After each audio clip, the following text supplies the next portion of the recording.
So naturally, a lot of our focus right out of the gates was to deal with a lot of our energy challenges. As many of you know, Massachusetts has been a leader in so many areas in the world of renewables and energy efficiency. We have so many accolades and so many awards. We've done a lot of great things to be at the top of the nation in so many categories. But we need to continue on that path, but be cognizant of the fact of what the effects that our programs have on our municipalities, on our businesses, on our residents. We really need to look at things holistically, take a step back, look at all of our programs, and try to stay committed to these goals, maintain that #1 leadership, and but do it in the most cost-effective way possible.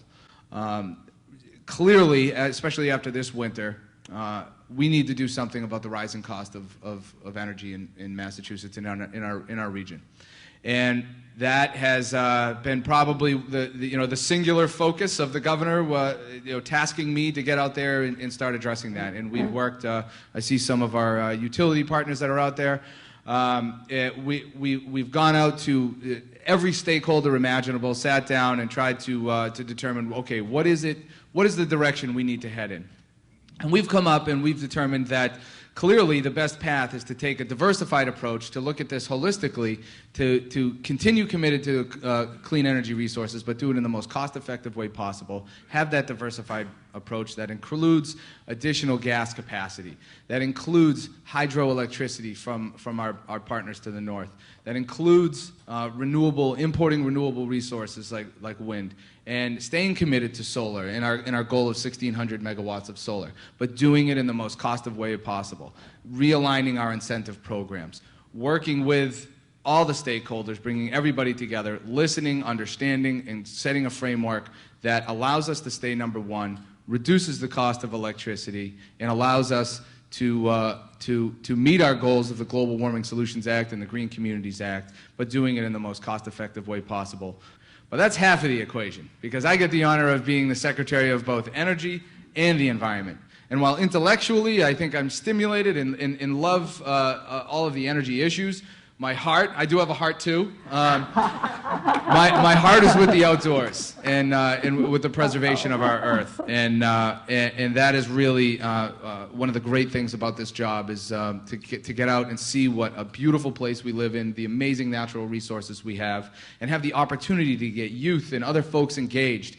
Because I think that is one of the most important parts of my job, is to be able to give folks the opportunity to understand what it is that we have here and why we should be preserving it, why we should have smart energy policies, why we should have smart environmental policies that are mindful and not an obstruction to development and progress, but are in place to do exactly what our core mission is, and that's to give clean air, clean water, clean earth to all of the citizens of the Commonwealth, no matter what your zip code is.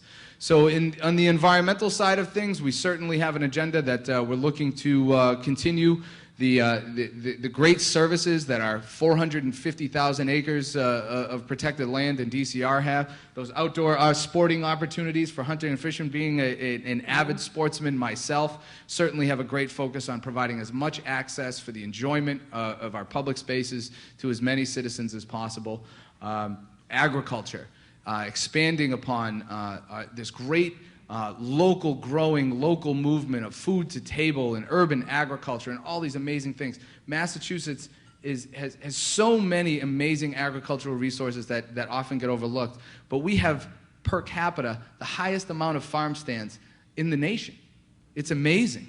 And we have so many great resources. We need to start connecting that all together and get this locally grown, the economic value behind that, and these locally grown products to the end user, to the table, as efficiently as possible.